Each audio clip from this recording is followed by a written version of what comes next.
Тутунарите, членови на Сдруженијето Тутунска надеж и другите новоформирани здруженија, бараат покачување на цените за тутунот по класи за 35 до 40%. Тие се против ставот на Сојузот на земјоделски здруженија кој пред неколку денови побара класите да се покачат само за 20%. Според нив, ако се покачале цените за 20% и ако се ценело според правилникот, како што стоеле сега работите, ќе се добие просечна цена од 277 денари, што ќе била пониска од ланската просечна цена, која што достигна 290 денари за килограм. Имајќи ги во предвид дека коштањето на килограм тутун да се произведи е 240 денари, плюс околу 30% да речеме некаква заработувачка минимална за тутунопроизводителот, тоа ќе добиеме цена од 312 денари за килограм. Зборуваме за нормална проценка.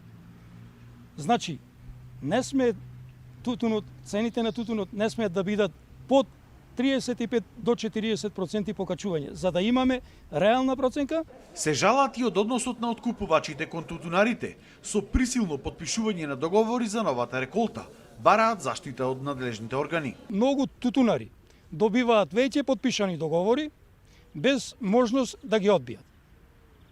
Дали е тоа должност, дали тоа се должи на стравот дека некои од откупувачите ќе останат без договори, па ќе ги загубат лиценците, или се работи за свесна манипулација за непокачување на цените, тоа допрва ќе го видиме. Во секој случај и ова што се случува е тежок криминал, тежок фалсификат.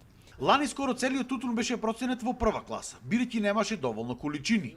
Тутунарите сега бараат да се обештетат оние тутунари кои што го предаваат тутунот на почетокот на откупот, а пак нив не им беше проценет тутунот во прва класа како на останатите тутунари.